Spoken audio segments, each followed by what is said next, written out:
하나님의 말씀은 갈라디아서 4장 8절로부터 20절까지 말씀입니다. 제가 8절부터 20절까지 제가 받들어서 읽겠습니다. 그러나 너희가 그때에는 하나님을 알지 못하여 본질상 하나님이 아닌 자들에게 종노릇 하였더니 이제는 너희가 하나님을 알 뿐 아니라 더욱이 하나님이 아신 바 되었거늘 어찌하여 다시 약하고 천박한 초등학문으로 돌아가서 다시 그들에게 종노릇 하려 하느냐. 너희가 날과 달과 절기와 해를 삼가 지키니 내가 너희를 위하여 수고한 것이 헛될까 두려워하노라. 형제들아, 내가 너희와 같이 되었은즉 너희도 나와 같이 되기를 구하노라. 너희가 내게 해롭게 하지 아니하였느니라. 내가 처음에 육체의 약함으로 말미암아 너희에게 복음을 전한 것을 너희가 아는 바라. 너희를 시험하는 것이 내 육체에 있으되 이것을 너희가 업신여기지도 아니하며 버리지도 아니하고 오직 나를 하나님의 천사와 같이 또는 그리스도 예수와 같이 영접하였도다. 너희의 복이 지금 어디 있느냐? 내가 너희에게 증언하노니 너희가 할 수만 있었더라면 너희의 눈이라도 빼어 나에게 주었으리라. 그런즉 내가 너희에게 참된 말을 함으로 온수가 되었느냐? 그들이 너희에게 대하여 열심 내는 것은 좋은 뜻이 아니요 오직 너희를 이간시켜 너희로 그들에게 대하여 열심을 내게 하려 함이라. 좋은 일에 대하여 열심으로 사모함을 받으면 내가 너희를 대하였을 뿐 아니라 언제든지 좋으니라. 나의 자녀들아, 너희 속에 그리스도 형상을 이루기까지 다시 너희를 위하여 해산한 수고를 하노니 내가 이제라도 너희와 함께 있어 내 연승을 높이려 함은 너희에 대하여 의혹이 있음이라. 아멘.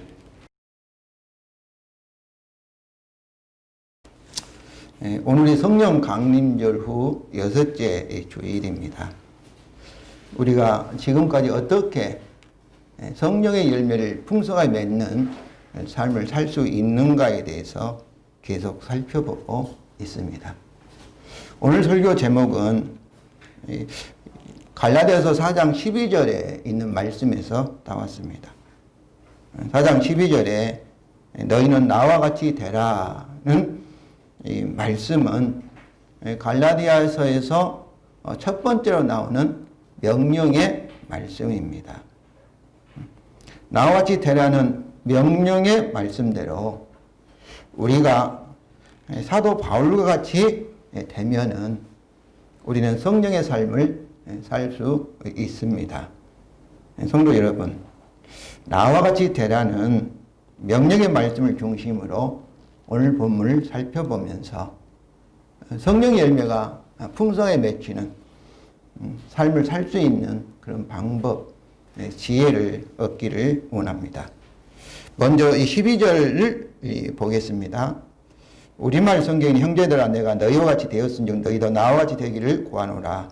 너희가 내게 해롭게 하지 아니하였느니라. 이렇게 우리말 성경에는 명령의 말씀이 잘 드러나지 않습니다.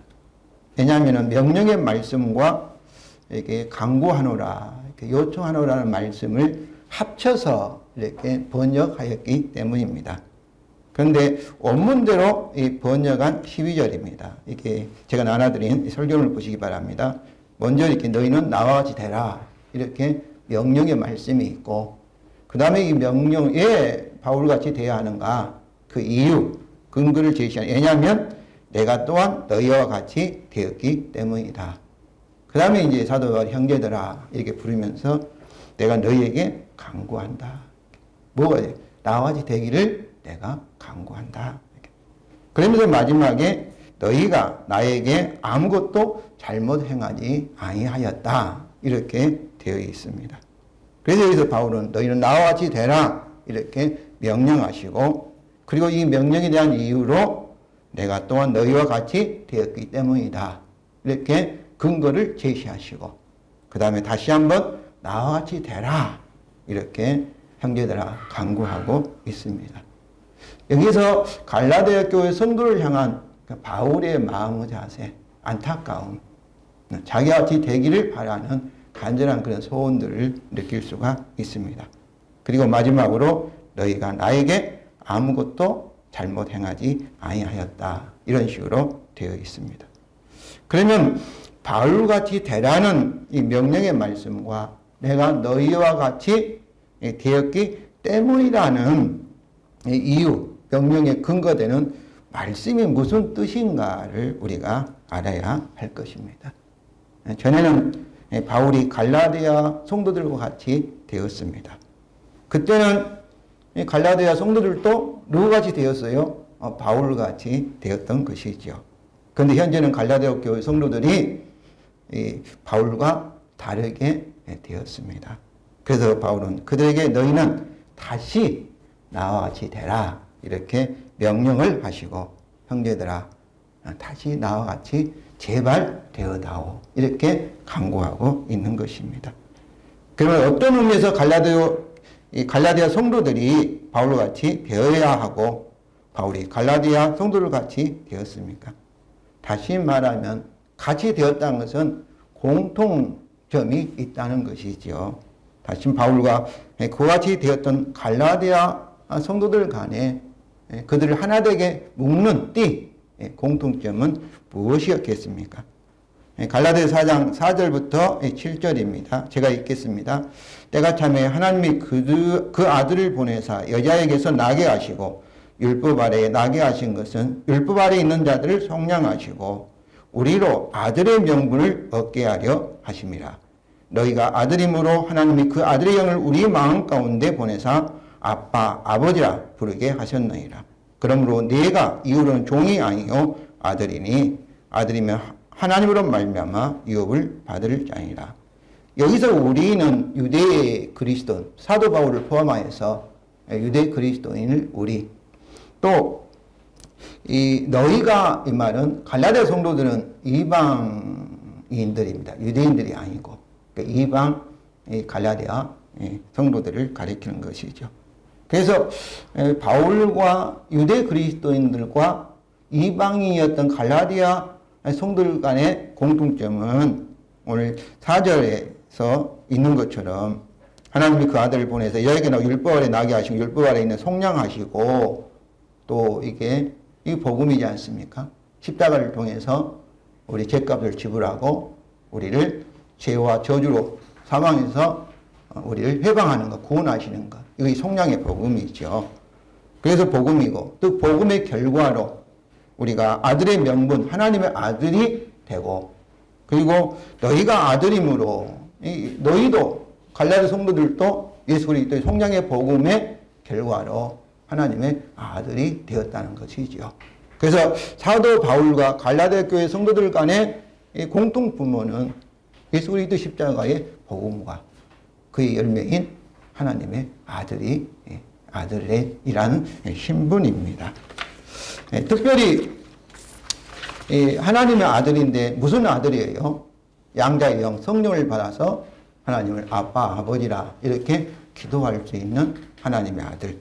그리고 특별히 7절에 종과는 달리 종의 신분과 달리 하나님의 유혹을 받는데 어떤 의무나 어떤 제약이나 조건이 없는 조건으로부터 완전히 자유한 하나님의 아들의 신분입니다. 여기서 자유라는 말을 우리 성도님들 이렇게 참 기억하시기 바랍니다. 이제부터 다음 주부터 계속해서 이 자유가 어떤 의미인지에 대해서 설명을 드리겠습니다. 자유로운 하나님의 아들의 신분입니다. 왜냐하면 그리스도의 복음이 우리를 위하여 하나님의 언약을 다 이루셨기 때문입니다. 그렇습니다. 복음과 그 결과인 성령을 받는 하나님의 자유의 아들의 신분이 바울과 갈라디아 성도들 간에 하나가 되게 하였습니다. 그래서 갈라디아 3장 28절입니다. 너희는 유대인이나 헬라의 종이나 자유인이나 남자나 여자나 다 그리스도 예수 안에서 하나니라.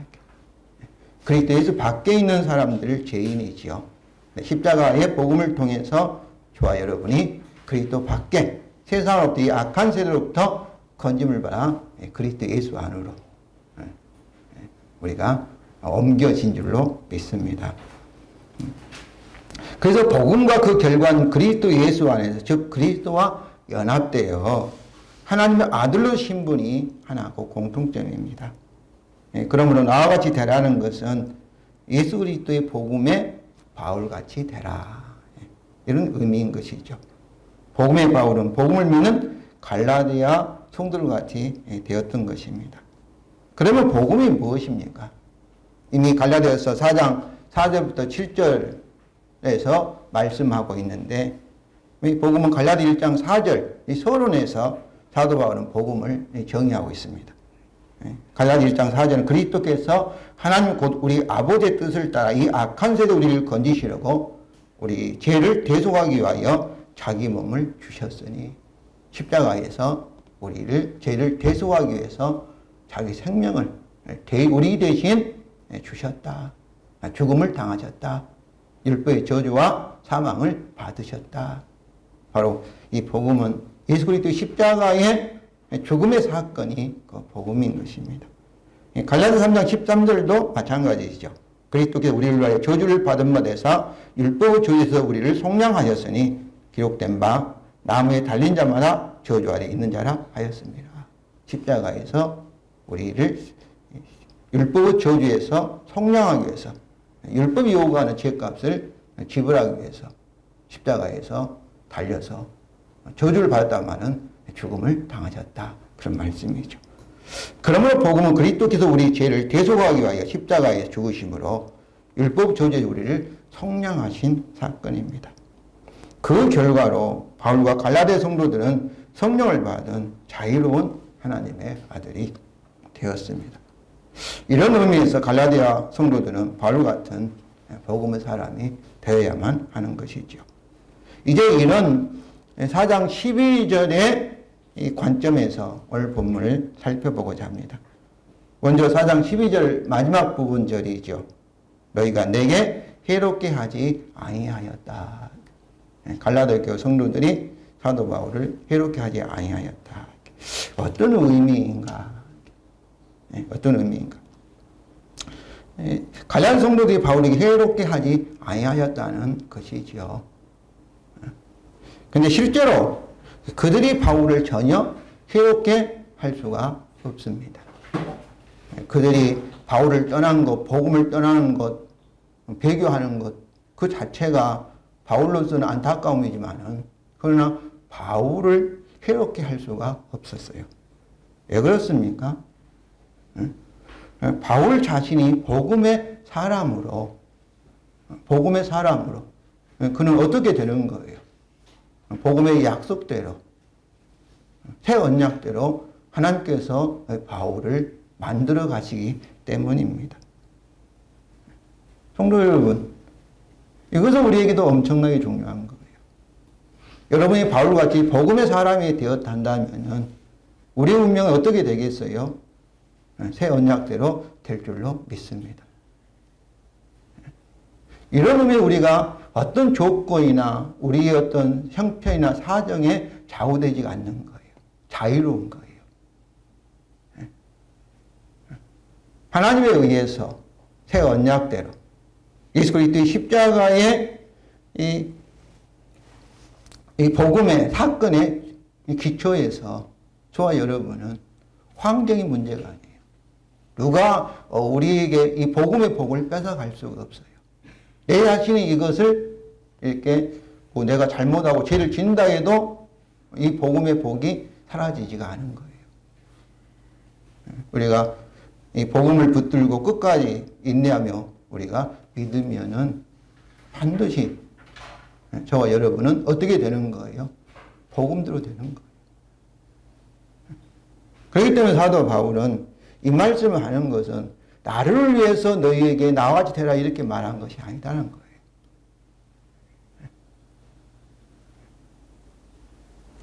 거예요. 그럼에도 불구하고 이 바울은 왜 갈라디아 성도들에게 다시 너희가 나와 같이 되라고 명령하며 간절히 간구하고 있습니까?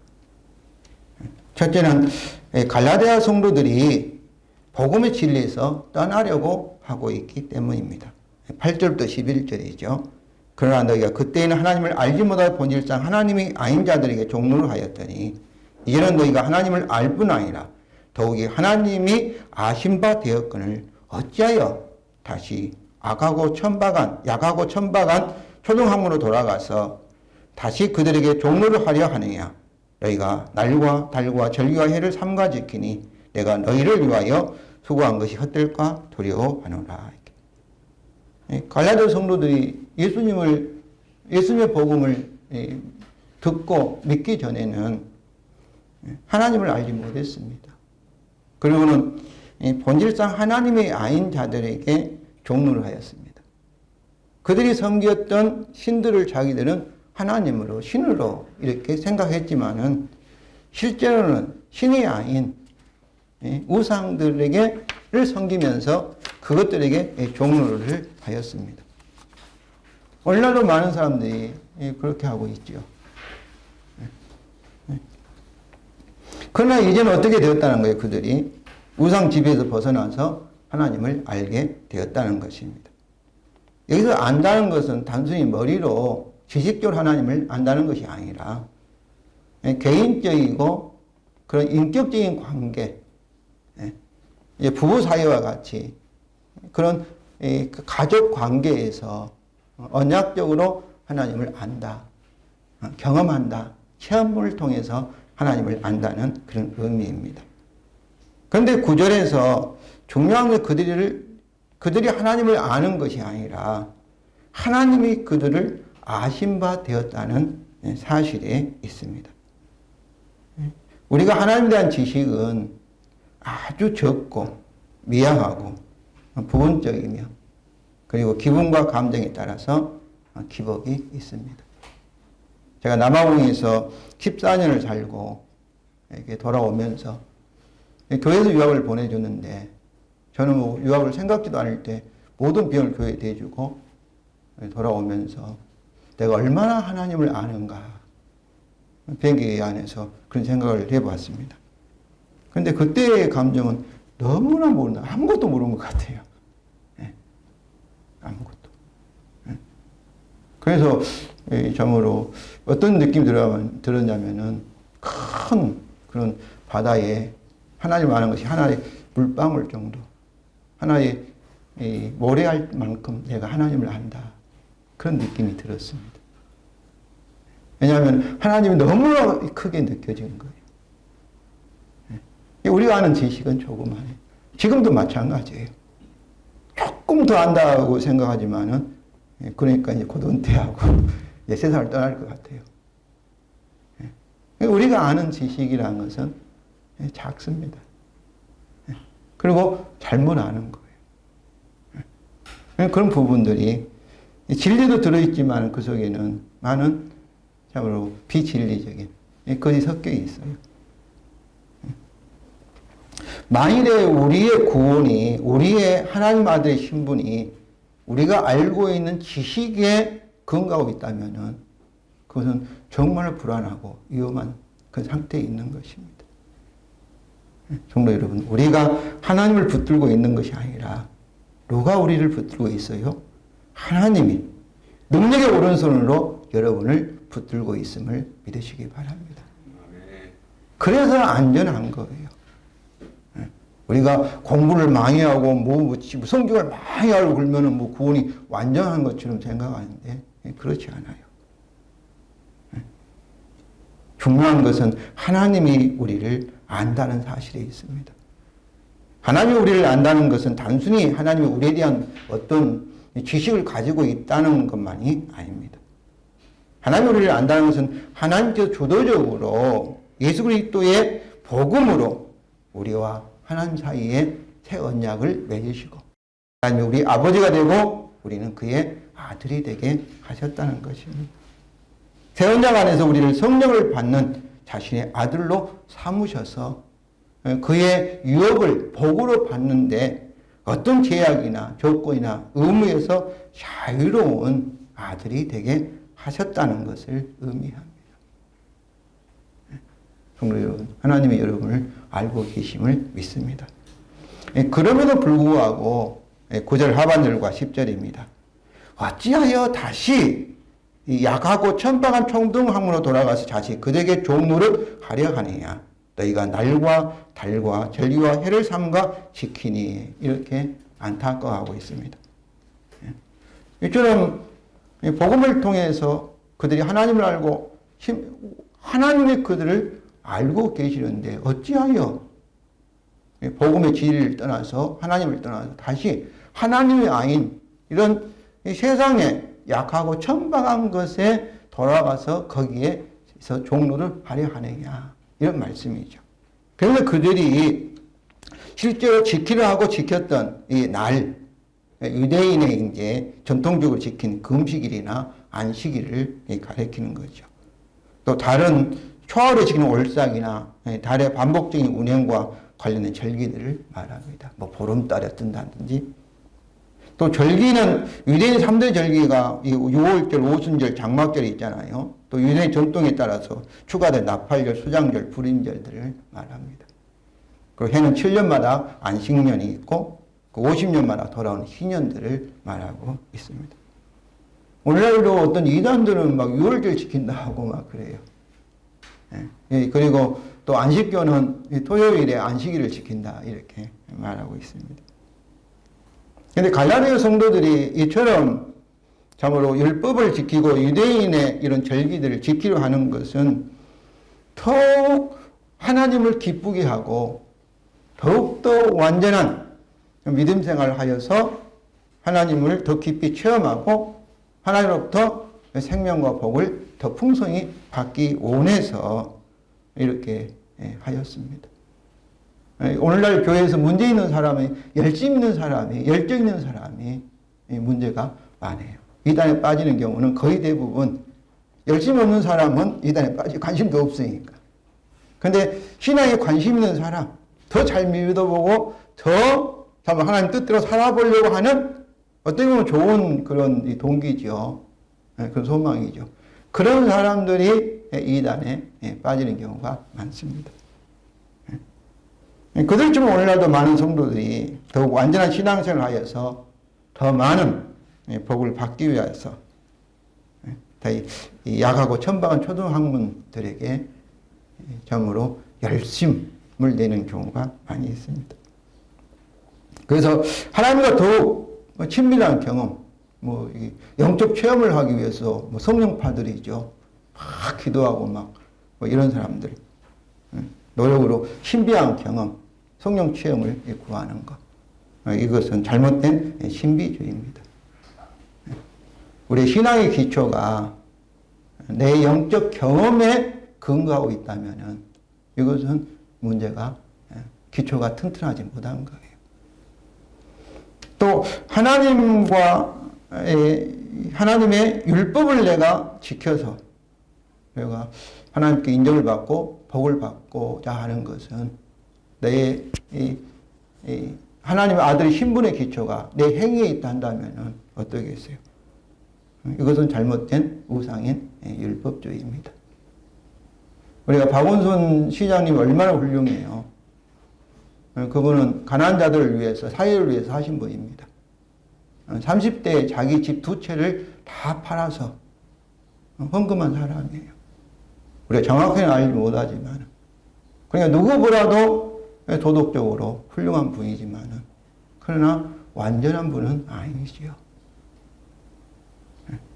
그러니까 율법주의가 우리가 그렇게 도덕적인 삶이 나쁘다는 거 아니에요.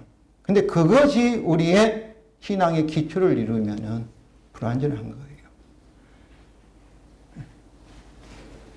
또는 자신의 지식으로, 암으로 이것을 추구합니다. 이미 말씀드린 것처럼 우리 지식은 불완전하지요. 이것에 우리의 신앙의 기초를 두면은 불완전합니다. 이것이 영지주의, 잘못된 영지주의라고 말하고 있어요. 이것들은 우리의 신앙의 기초는 뭐겠어요? 하나님의 아들 예수 그리스도의 십자가에 있는 줄로 믿습니다. 그런데 그들이 이렇게 하는 것은 십자가가 완전하고 충분하다는 것을 믿지 못하는 거예요. 알지 못하는 거예요. 그래서 자신의 열심이나 열정이나 행위로 어떤 체험으로 예수 그리스도의 십자가의 사건에 그거를 보충하려고 하는 거예요. 보충하려고. 그래서 다른 복음이 되어버리는 거죠. 잘못되어 버린 거죠. 문제는 이것들을 지킴으로 바울이 전한 복음이 헛될 수 있다는 것입니다. 그래서 11절이죠. 내가 너희를 수고한 것이 뭐예요? 그들에게 복음을 전한 것이죠. 복음을 가르친 것이죠. 헛될과 두려워하노라. 그래서 바울이 그들에게 수고한 복음을 전하는 것입니다. 이것들은 예수 그리스도의 복음에 비하면 세상의 초등학문에 속한 것입니다. 약하고 천박한 그런 초등학문인 거예요. 이것들은 복음의 진리를 나타내는 그림자일 수는 있습니다. 그러나 우리가 이것들을 절대화하면은 복음의 충분함이, 완전함이 부인이 되거나 약화시키게 되기 때문에 이것이 문제가 되는 것이죠. 결국 우리는 복음이 가져다주는 하나님의 아들의 자유를 잃어버리고 그것들 지켜야만이 하나님으로부터 인정을 받고 더 큰 복을 받는다 하면은 그걸 지켜야 되지요. 그 조건에 우리는 매이게 돼서 종노릇 하게 되어버립니다. 이것은 그리스도 예수 안에서 우리가 성령을 소유한 하나님의 아들로서 하나님을 대신하여서 모든 만물, 이것들을 포함하여서 모든 만물을 소유하는, 다스리는 주인과 그리고 왕 노릇을 하는 그런 이 권세, 권위를 잃어버리게 합니다. 이처럼 갈라디아교회 성도들은 복음에서 떠나려 하기 때문에 바울은 다시 그들에게 너희가 나와 같이 되라 명령하시면서 간절히 간구하였습니다. 성도 여러분, 여러분은 바울같이 복음의 사람이 되었습니까? 둘째는 갈라디아 성도들이 복음의 열매를 잃어버리려고 하기 때문입니다. 13절과 15절이죠. 제가 읽겠습니다. 내가 처음에 육체의 약함으로 말미암아 너희에게 복음을 전한 것을 너희가 아는 바라. 너희를 시험하는 것이 내 육체에 있으되 이것을 너희가 업신 여기지도 아니하며 버리지도 아니하고 오직 나를 하나님의 천사와 같이 또는 그리스도 예수와 같이 영접하였도다. 너희의 복이 지금 어디에 있느냐? 내가 너희에게 증언하노니 너희가 할 수만 있었더라면 너희의 눈이라도 빼어 나에게 주었으리라. 바울은 13절에 있는 것처럼 갈라디아 성도들이 아는 지식에 근거하여 말씀합니다. 너희가 아는 바라. 그때 그는 처음에 갈라디아 지역에서 육체의 약함으로 말미암아 그들에게 복음을 전했습니다. 그의 육체의 약함이 무엇인지를 우리는 정확히는 알 수 없지만은 아마 심한 눈병이 아니겠는가 이렇게 추측하고 있습니다. 그래서 그가 갈라디아 성도들에게 복음을 전할 그 당시에 그의 심한 눈병은 그들 시험거리가 되었습니다. 오늘도 많은 사람들이 그러죠. 교회 다니면서 잘 되면 하나님의 영광이라 하고 또 아프다든지 또 잘 안 되고 뭐 육체적인 약함이 있고 가난하고 사업이 망하면은 하나님의 영광 가린다고 해서 서로 시시하고 말도 잘 안 하려고 합니다. 네. 이것은 갈라디아 지금 그것이 육체의 시험거리인 거예요. 시험에 든 거예요. 그런데 그때 이 복음을 들었던 갈라디아 성도들은 사도 바울에게 그렇게 하지 않았다는 것이죠. 그를 엽진 여기지도 아니하고 버리지도 아니하고 바울을 하나님 천사와 같이 예수 그리스도와 같이 그를 영접하고 또 할 수만 있다면 눈이라도 자기 눈이라도 빼어서 사도 바울이 줄 정도로 이렇게 하였다는 것입니다. 그런데 갈라디아 성도들이 바울에게 이렇게 한 이유가 무엇입니까? 15절 전반절입니다. 너희의 복이 지금 어디 있느냐? 왜냐하면 내가 너희에게 증언하였기 때문이다. 증언은 무엇을 증언한 거예요? 복음을 증언하였어요. 그때 너희가 내게 하였던 이 복음의 열매가 지금 어디 있느냐? 이런 말씀인 것이죠. 그들이 바울에게 이렇게 하였던 이유, 시험거리가 될 수 있었음에도 불구하고 그걸 개의치 않고 바울에게 이렇게 바울을 대접하고 존경하고 사랑할 수 있었던 이유는 무엇입니까? 바울이 그들에게 복음을 전했기 때문입니다. 바울이 그들에게 복음을 증거하였고 그리고 복음이 그들을 통하여서 성령의 열매가 복음의 복이 그들에게 나타났기 때문입니다. 복음을 듣고 믿는 그들에게 성령의 열매인 사랑, 즉 복음의 빛이 복이 강하게 나타났기 때문입니다. 이처럼 복음은 믿는 사람에게는 다른 사람의 약함에 대해서 그거를 무시한다든지 그것 때문에 그 사람을 차별한다든지 이렇게 하지 않습니다. 다른 사람의 약함에 대해서 같이 아파하고 같이 기쁘면 같이 기뻐하고 이것이 긍휼이에요. 긍휼. 나함이에요. 어머니의 자궁, 태아에 있는 아기와 일심동체가 되는 것이 이걸 다른 말로 말하면 사랑이죠. 긍휼. 복음이 다른 사람에 대해서 사랑하게 만드는 거예요. 그렇기 때문에 성령을 통한 그들에게 바울을 향한 그런 긍휼하심, 바울을 향한 그런 사랑의 열매가 맺혔기 때문에 그것 때문에 바울을 무시한다든지 그것 때문에 바울을 업신여긴다든지 그렇게 하지 않은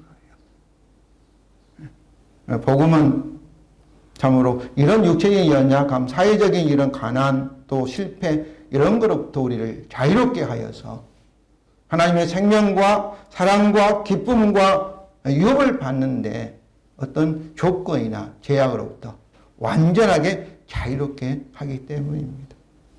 네, 그렇습니다. 복음을 믿는 자 안에서 성령을 통하여 사랑과 의의 열매를 풍성하게 맺게 합니다. 주님께 새 언약에 따라 성령으로 복음의 복이 나타나게 하십니다. 즉 성령으로 성도 여러분 온수까지도 사랑하게 하십니다. 이것이 복음의 능력이에요. 복음의 능력이에요. 그런데 갈라디아 성도들은 바울이 증언한 복음을 떠나 다시 초등학문으로 돌아가서 종로를 하여 복음의 복을 잃어버리려고 하고 있습니다. 그는 그들에게 질문합니다. 너희의 복이 지금 어디 있느냐? 바울은 이 질문을 하며 다시 너희는 나와 같이 되라 명령하며 간절히 권면하십니다. 성도 여러분, 바울과 같이 복음의 사람이 되어서 복음의 풍성한 열매를 맺고 있습니까? 셋째는 바울이 그들 안에 다시 그리스도의 형상을 이루기까지 해산의 수고를 하려고 하기 때문입니다. 16절부터 20절이죠. 자, 읽겠습니다. 그런즉 내가 너희에게 참된 말을 함으로 원수가 되었느냐. 너희에게 대하여 열심 내는 것은 좋은 뜻이 아니요 오직 너희를 이간시켜 너희로 그들에게 대하여 열심을 내게 하려 함이라. 좋은 일에 대하여 열심히 사모함을 받으면 내가 너희를 대하였을 때뿐 아니라 언제든지 좋으니라. 나의 자녀들아 너희 속에 그리스도 형상을 이루기까지 다시 너희를 위하여 해산한 수고를 하노니 내가 이제라도 너희와 함께 있어 내 언성을 높이려 하면 너희에 대하여 의혹이 있음이라. 사도 바울은 그들에게 참된 말, 진리를 즉 복음을 과거에도 현대에도 전하였습니다. 16절이죠. 그런데 그들이 이제 다른 복음을 받아들임으로 뭐가 되었다는 거예요? 바울과 원수가 되었다는 것이죠. 이것은 단순히 인간적인 차원에서 말하는 것이 아닙니다. 그들이 진리라고 이거 잘못 아는 것과 바울이 전한 복음 사이에 이제 거리, 차이가 생겼다는 것입니다. 진리와 것이 함께 공존할 수가 없습니다. 빛과 어둠처럼 필연적으로 서로 멀어지게 하고 떨어지게 하고 그리고 원수가 되게 합니다. 우리들 사이에서 진리의 복음으로만 하나가 될 수 있습니다. 이것은 복음이 우리들 사이에서 우리 교회 안에서 얼마나 중요한 것인가를 우리가 알 수가 있습니다. 그러니까 어느 교회 다니느냐가 중요한 것이 아니에요. 큰 교회 다닌다, 사랑하는 교회 다닌다, 오늘의 교회 다닌다, 이게 중요한 거 아니에요. 작은 교회 다니니까 작은 그리스도, 그거 아니에요. 중요한 것은 복음으로 하나가 되었느냐, 하나가 되지 않았느냐. 이것이 중요한 줄로 믿습니다. 18절입니다. 그러나 선한 것 가운데 열정적이 되는 것이 언제나 선하다. 나로 너희를 향하여 곁에 있는 가운데서만 아니라. 이것은 일반적인 진리입니다. 선한 일에 열정적으로 사모한 것은 항상 선하다는 거예요. 사도 바울이 갈라디아 성도들과 함께 있든지 또 떨어져 있든지 언제든지 어떤 일에 목적과 그리고 동기가 선하면은 항상 그 일은 선한 거예요. 선한 거예요. 그래서 이 선한 동기와 목적을 가지고 어떤 일에 열정적으로 사모하는 것은 언제나 좋은 일입니다. 중요한 것은 동기와 목적이에요. 동기와 목적. 막 열심을 낸다고 해서 그 사람의 동기와 목적이 잘못되면 그만큼 더 크게 잘못될 수가 있죠. 그렇지 않겠어요? 그러나 그들은 여기 17절에 그들은 거짓 지도자들이에요. 사도 바울의 복음을 이렇게 들은 갈라디아 성도들을 잘못되게 인도하는 그런 거짓 지도자들은 갈라디아 성도들에게 그렇게 하지 않았습니다. 17절이죠. 그들이 너희에게 대해 열심을 내는 것은 좋은 뜻이 아니요 오직 너희를 이간시켜 너희로 그들에게 대하여 열심을 내게 하려 함이라. 우리말 성경은 너희를 이간시켜 바울과 갈라디아 성도들을 이간시켜 이렇게 생각할 수도 있지만은 실제로 그런 의미가 아닙니다. 이간시켜라는 보다도 너희를 쫓아내려고 이렇게 번역한 것이 맞습니다. 쫓아내려고. 그럼 뭐로부터 쫓아내는 거예요? 사도 바울로 쫓아낸다는 그런 의미가 아니라 예수 그리스도로부터 그들을 쫓아내려고 그런 의미입니다. 그래서 교회는 그리스도의 몸이기 때문에 교회로부터 쫓아내려고 그런 의미인 거예요. 이처럼 복음은 항상 우리를 누구에게 인도해요? 예수 그리스도로 인도합니다. 우리가 세례라는 것은 에이스, 성부와 성자와 성령 속으로 시집가는 것과 마찬가지예요. 그 시댁으로 들어가는 거예요. 속으로 들어가는 거예요. 그리스도 안으로. 하나님과 아버지와 아들이 되게 하고 성부와 성자와 성령의 그 집으로 가족으로 들어가게 하는 것이 이 복음입니다. 그러나 가짜 복음은 그리스도를 떠나 어떤 사람을 다른 사람을 따르게 하는 것을 알 수가 있습니다. 복음은 누구에게 우리를 인도한다고요? 그리스도 속으로. 그리스도와 연합을 시킵니다. 그러나 거짓 복음은 그리스도를 떠나게 하는 거예요. 그리스도를 떠나게 하는 거예요. 그래서 이 거짓 지도자들의 목적은 갈라디아 성도들을 그리스도에게 떠나서 누구에게 자신들에 대하여 열심을 내게 하려는 것입니다. 여기 다시 말씀드리면 어느 교회 다니기가 중요한 것이 아니라 복음을 통해서 그리스도 안에 있느냐, 그리스도와 연합되었느냐, 그리스도와 하나가 되었느냐, 이것이 중요한 거예요. 큰 교회가 또 작은 교회가 이것을 보장해 주는 거예요. 무엇이 보장해 주는 거예요? 복음이. 복음의 진리가. 복음의 진리가. 그러나 오늘날도 우리를 그리스도에게 떠나 자신들에게 대하여 열심을 내게 하려는 거짓 지도자들이 많이 있습니다. 교회가 주님의 교회인데 사유화해서 그걸 자기 자식에게 물려주라고. 왜 그러겠어요?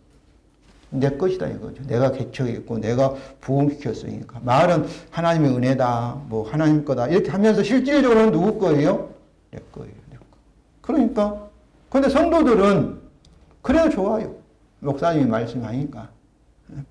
그것은 잘못된 것입니다. 그것은 뭐겠어요? 그리스도를 떠나서 성도들 누구에게? 자기 아들에게 그렇게 가게 하는 거예요. 겉모습은 다 똑같죠. 지금 여기 갈라디아 성도들이 예수를 믿지 말라는 거 아니에요. 교회를 떠나는 거 아니에요. 그들도 복음을 말하고 예수님을 말하고 하나님을 얘기하고 그렇게 해요. 근데 그들의 실제 목적은 그리스도를 떠나서 자기들에게 속하는 자기 종으로 만들려고 하는 이런 가짜 목사님들을 여러분 정말로 조심하여야 합니다. 그분이 그리스도를 위해서 그리스도의 복음을 전하는가 그렇지 않는가 여러분이 잘 분별하시기를 바랍니다. 그러나 사도 바울은 좋은 동기로 복음을 전하였고 전하고 있습니다. 19절과 20절이죠. 나의 자녀들아 너희 속에 그리스도의 형상을 이루기까지 다시 너희를 위하여 해산하는 수고를 하노니 내가 이제라도 너희와 함께 있어 내 은성을 높이려 하면 너희에 대하여 의혹이 있습니다. 바울은 그들 속에서 다시 그리스도의 형상, 그리스도의 형상은 그리스도의 생명이 우리 안에 있어서 나는 포도나무를 가지라 할 때 그 열매가 무슨 열매예요? 그리스도의 열매지 않겠어요? 그리스도와 같은 그런 하나님의 멋진 아들로 저 여러분들이 변화되어 가고 있고 마침내는 복음의 약속대로 새 언약대로 그렇게 예수 그리스도와 같이 영광스러운 그런 존재로 다 변화될 줄로 믿습니다. 이게 복음이에요. 이게 복음이에요. 그러니까 지금도 우리가 완전하지는 않지요. 아직 완성되지는 않았습니다. 그래서 우리가 죄에 빠지기도 하고 시험이 들기도 하고 아직도 우리 옛사람이 나타나서 화도 나고 욕도 하고 그럴 수 있어요. 그러나 그리스도 예수 안에 있으면 하나님께서 책임지시고 성령께서 책임지시고 예수 그리스도 십자가에 기초하여서 우리를 그리스도로 만드는데 아무런 조건이나 어떤 제약이 없습니다. 자유합니다. 하나님께서 자유하고 저 여러분도 자유하여서 저 여러분은 예수 그리스도의 형상이 이루어질 수밖에 없음을 여러분 아시기를 바랍니다. 그러면 바울이 그들 속에 그리스도 형상을 이루기까지 다시 해산하는 수고는 무엇을 의미합니까? 어떻게 그리스도 형상을 이룰 수 있는 거예요? 그것은 바울이 다시 복음을 전하는 겁니다. 복음으로 돌아오도록 나와 같이 되라. 복음의 사람이 되라. 복음을 가르치는 것입니다. 또한 그가 그들과 함께 있어 지금은 떨어져 편지를 보내지요. 바울 원하는 것은 시간만 되면 환경을 허락하면은 그들과 함께 있어서 자기 언성을 높이려 한다는 거죠. 그들에게 의심이 있으니까 정말로 복음을 알고 이해하고 믿고 있는가 그렇지 않는가 그거를 확인하고 언성을 높인다는 뭐겠어요. 저는 함께 있어 대화를 통해서 서로 질문하고 질문받고 이렇게 시간을 내서 같이 있으면서 다시 복음을 전하고자 한 것입니다. 그렇습니다. 문제는 복음에 대한 충분한 이해입니다.